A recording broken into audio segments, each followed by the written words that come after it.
चलिए जानते हैं उत्तर प्रदेश की 25 महत्वपूर्ण खबर केवल 10 मिनट में। लेकिन अगर आप लोगों ने अभी तक चैनल को सब्सक्राइब नहीं किया है तो जरूर कर लीजिए। आपका एक सब्सक्राइब हमें बहुत मोटिवेट करता है इस तरीके की वीडियो बनाने के लिए, इसलिए सब्सक्राइब करना बिल्कुल मत भूलिएगा। वाराणसी में गंगा का जलस्तर तेजी से बढ़ने से तटीय इलाकों में पानी घुसने लगा है। कई घाट बाढ़ की चपेट में हैं और आपसी संपर्क भी टूट गया है। बढ़ते जलस्तर से नाविकों और स्थानीय लोगों की परेशानी बढ़ गई है। घाटमपुर के समूही भटपुरवा गांव में जर्जर स्कूल भवन से नाराज बच्चों ने प्रदर्शन किया। छात्रों ने कक्षाओं का बहिष्कार कर करीब 4 घंटे धरना दिया। बच्चों ने जल्द भवन की मरम्मत कराने की मांग की। इटावा में वायरल और संक्रामक बुखार ने चिंता बढ़ा दी है। 2 बच्चों की मौत और 8 के बीमार होने की खबर है। पीएचसी में डॉक्टरों की कमी के बीच झोला छापों पर भी कार्रवाई की तैयारी है। यूपी राजस्व विभाग में बड़ा फेरबदल हुआ है। सरकार ने 332 नायब तहसीलदारों को पदोन्नति देकर तहसीलदार बनाया है। इससे राजस्व मामलों के निपटारे में तेजी आने की उम्मीद है। ब्रजभूषण शरण सिंह ने बाबा रामदेव पर फिर निशाना साधा है। उनके बयान के बाद राजनीतिक हलचल तेज हो गई है। दोनों के बीच विवाद एक बार फिर चर्चा में है। राकेश टिकैत ने चीनी के बढ़ते दामों का फायदा गन्ना किसानों को देने की मांग की है। उन्होंने गन्ने का समर्थन मूल्य बढ़ाने की अपील की। बढ़ती कृषि लागत का भी हवाला दिया। नोएडा में लॉ फर्म से 1.48 करोड़ रुपए की चोरी का पुलिस ने खुलासा किया है। मामले में 6 आरोपी गिरफ्तार हुए और चोरी की रकम का हिस्सा बरामद हुआ। पुलिस अब बाकी आरोपियों की तलाश कर रही है। औरैया में इंस्टाग्राम रील बनाना एक युवक को भारी पड़ गया। सांप के साथ स्टंट करते समय युवक ने उसके मुंह में अंगूठा डाल दिया, जिसके बाद सांप ने 3 बार डस लिया। घटना का वीडियो देखकर लोग भी हैरान रह गए। यूपी में लगातार बारिश से कई जिलों में जनजीवन प्रभावित हुआ है। लखनऊ, मेरठ, बरेली और बहराइच समेत कई जगहों पर भारी बारिश दर्ज हुई। पूर्वी यूपी में सामान्य से 19% ज्यादा बारिश होने की जानकारी है। देवबंद के दारुल उलूम में विवादित बाबे जाहिर गेट को हटाने का फैसला लिया गया है। प्रबंधन के मुताबिक परिसर के सौंदर्यीकरण और सुरक्षा के लिए इसे गिराया जाएगा। जल्द नए निर्माण की तैयारी है। यूपी के कई जिलों में आज मौसम बिगड़ सकता है। लखनऊ, संभल और कानपुर समेत कई जगह तेज बारिश और हवाओं का अनुमान है। निचले इलाकों में जल भराव को लेकर लोगों को सतर्क रहने की सलाह दी गई है। यूपी में मौसम का मिजाज बिगड़ने वाला है। 30 से ज्यादा जिलों में तेज बारिश और आकाशीय बिजली का ऑरेंज अलर्ट है। लखनऊ, बहराइच और मेरठ समेत कई इलाकों में खास सावधानी जरूरी है। बिजली के क्षेत्र में यूपी और एमपी ने हाथ मिलाया है। दोनों राज्यों के बीच करीब 10,000 करोड़ रुपए के निवेश की योजना बनी है। इससे बिजली उत्पादन बढ़ाने और सप्लाई व्यवस्था बेहतर करने की उम्मीद है। अमरोहा में पारिवारिक विवाद ने खौफनाक रूप ले लिया। एक शिक्षक पर पत्नी की फावड़े से हत्या करने का आरोप है। पुलिस ने आरोपी को गिरफ्तार कर हथियार बरामद कर लिया है। धान खरीद की तैयारी को लेकर यूपी सरकार ने बड़ा कदम उठाया है। भंडारण और ढुलाई के लिए 200 करोड़ रुपए के बोरे खरीदे जाएंगे। सरकार का दावा है कि इससे खरीद केंद्रों पर किसानों को सुविधा मिलेगी। स्मार्ट मीटर जांच रिपोर्ट को लेकर यूपी में सवाल उठने लगे हैं। उपभोक्ता परिषद ने रिपोर्ट की विश्वसनीयता पर आपत्ति जताई है। स्वतंत्र एजेंसी से जांच की मांग की गई है। कन्नौज में एक्सप्रेसवे पर हादसे के बाद कार से सोने के बिस्किट बरामद हुए हैं। पुलिस टीम की गाड़ी से कार की टक्कर के बाद तलाशी में सोने से भरा बैग मिला। बरामदगी के बाद पुलिस ने जांच शुरू कर दी है। एक निजी लाइब्रेरी के वॉशर रूम में हिडन कैमरा लगाने के आरोप में युवक गिरफ्तार हुआ है। पुलिस ने उसके पास से मोबाइल और इलेक्ट्रॉनिक उपकरण बरामद किए। मामले की जांच जारी है। नोएडा की लॉ फर्म में हुई 1.48 करोड़ की चोरी का पर्दाफाश हो गया है। पुलिस ने 6 लोगों को दबोचा है और चोरी की रकम के साथ एक कार भी मिली है। अब वारदात से जुड़े बाकी लोगों की तलाश जारी है। इलाहाबाद हाईकोर्ट ने कथित हाफ एनकाउंटर मामले में पुलिस की कार्रवाई पर सवाल उठाए हैं।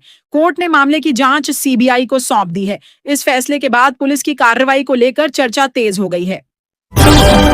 लखनऊ में एटीएम काटकर चोरी की कोशिश पुलिस ने नाकाम कर दी। मौके से एक आरोपी गैस कटर समेत पकड़ा गया, जबकि उसके साथियों की तलाश जारी है। पुलिस पूरे गिरोह का पता लगा रही है। सीतापुर में पति पत्नी और प्रेमी से जुड़ा अनोखा मामला सामने आया है। महिला पति और प्रेमी दोनों के साथ रहने पर अड़ी, जिस पर पति ने भी सहमति दे दी। अब तीनों के एक साथ रहने की चर्चा पूरे इलाके में है।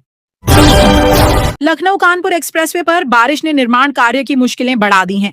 पानी से सड़क के नीचे की मिट्टी बहने के कारण धंसने का खतरा पैदा हो गया है। चिरैया नाला की पुलिया का प्रोटेक्शन वर्क भी प्रभावित हुआ है। गाजियाबाद के कलचीना गांव में खाद्य विभाग ने मिलावटखोरी के खिलाफ जांच अभियान चलाया। कई दुकानों से खाद्य पदार्थों के नमूने लिए गए। जांच रिपोर्ट के आधार पर आगे कानूनी कार्रवाई होगी। मथुरा में मिठाइयों में मिलावट रोकने के लिए एफएसडीए ने अभियान तेज कर दिया है। टीमों ने दूध, मावा और पेड़े के नमूने लेना शुरू किए हैं। त्योहारों के दौरान शुद्ध मिठाई उपलब्ध कराने पर विभाग की नजर है। आगरा में आलू की अच्छी पैदावार के बाद भी किसानों की परेशानी बढ़ गई है। मंडियों में दाम गिरने से लागत निकालना मुश्किल हो रहा है। किसान संगठनों ने सरकार से राहत की मांग की है। अलीगढ़ में छात्र सचिन चौधरी की मौत को लेकर विधि छात्रों का गुस्सा बढ़ता जा रहा है। छात्रों ने विश्वविद्यालय प्रशासन पर लापरवाही का आरोप लगाया है। विरोध में कुलपति के इस्तीफे की मांग उठी है। बस्ती में प्रेम प्रसंग के चलते पिता की हत्या का मामला सामने आया है। पुलिस के मुताबिक प्रेमी ने विरोध करने पर पिता पर हमला किया। इसके बाद शव नहर में फेंक दिया गया। गाजीपुर में कारगिल शहीद रामदुलार यादव की 27वीं पुण्यतिथि मनाई गई। कार्यक्रम में अब्बास अंसारी ने शहीद की प्रतिमा पर पुष्प अर्पित कर श्रद्धांजलि दी। उन्होंने देश के लिए दिए गए शहीद के बलिदान को नमन किया। वायुसेना प्रमुख एपी सिंह कानपुर पहुंचे और तैयारियों का जायजा लिया। उन्होंने साफ कहा कि देश की सुरक्षा के लिए वायुसेना पूरी तरह मुस्तैद है। आधुनिक तकनीक के जरिए ताकत और तैयारी लगातार बढ़ाई जा रही है। रक्षाबंधन पर सीएम योगी ने महिलाओं को बड़ी राहत दी है। यूपी रोडवेज बसों में महिलाओं को मुफ्त यात्रा की सुविधा मिलेगी। सुरक्षा के लिए भी खास इंतजाम किए जाएंगे। सीएम योगी ने कहा कि यूपी में चीनी की कोई कमी नहीं है। डीएम को गोदामों की जांच के निर्देश दिए गए हैं। जमाखोरी और कालाबाजारी पर सख्त कार्रवाई होगी।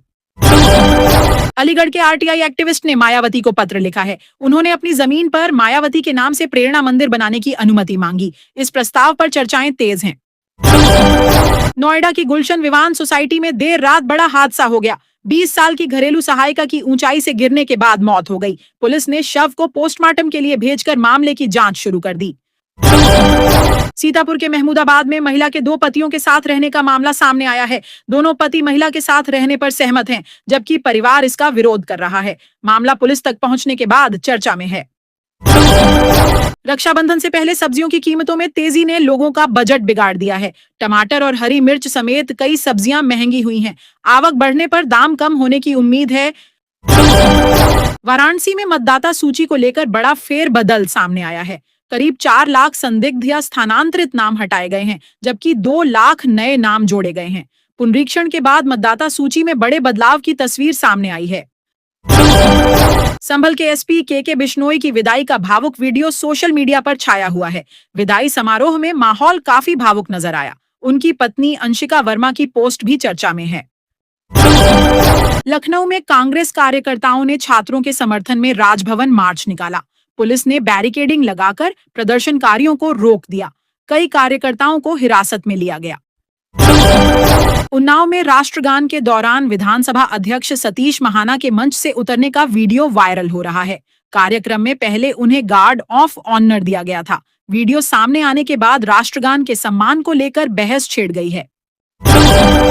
मुरादाबाद में दूध की जांच के दौरान मिलावट का बड़ा खुलासा हुआ है। 29 में से 18 नमूने जांच में फेल पाए गए। विभाग अब दोषी विक्रेताओं पर कानूनी कार्रवाई की तैयारी कर रहा है। वाराणसी में गंगा का जलस्तर लगातार बढ़ रहा है। कई घाटों की सीढ़ियां पानी में डूब चुकी हैं और मणिकर्णिका घाट पर जगह कम पड़ गई है। प्रशासन हालात पर लगातार नजर रख रहा है। यूपी में सुरक्षा व्यवस्था को लेकर सरकार ने बड़ा फैसला लिया है। 44 प्रमुख नेताओं को बुलेट प्रूफ सुरक्षा कवच देने की मंजूरी मिली है। यह कदम खुफिया इनपुट और संभावित खतरे को देखते हुए उठाया गया है। बस्ती में नाबालिग बेटी पर प्रेमी के साथ मिलकर पिता की हत्या का आरोप लगा है। हत्या के बाद शव नहर में छिपाने की कोशिश की गई। पुलिस ने दोनों आरोपियों को गिरफ्तार कर जांच शुरू कर दी है। आरक्षण की मांग को लेकर प्रदर्शन कर रहे प्रतिनिधिमंडल से ब्रजेश पाठक ने मुलाकात की। उन्होंने लोगों की समस्याएं सुनी और मांगों पर विचार का भरोसा दिया। बैठक के बाद आंदोलनकारियों को राहत की उम्मीद है।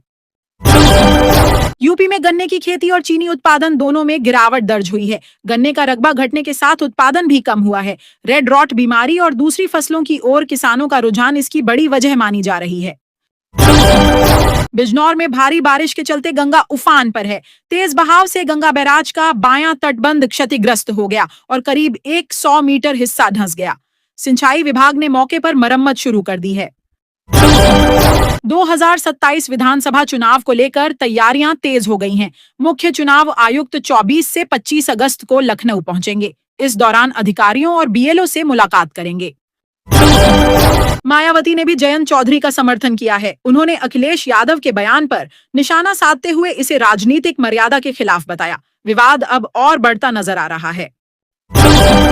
आईएएस अधिकारी रिंकू सिंह राही के दूसरे राज्य में तबादले की इच्छा से चर्चा तेज है। उनके फैसले को लेकर प्रशासनिक हलकों में भी हलचल है। अब आगे के आदेश पर सबकी नजर है।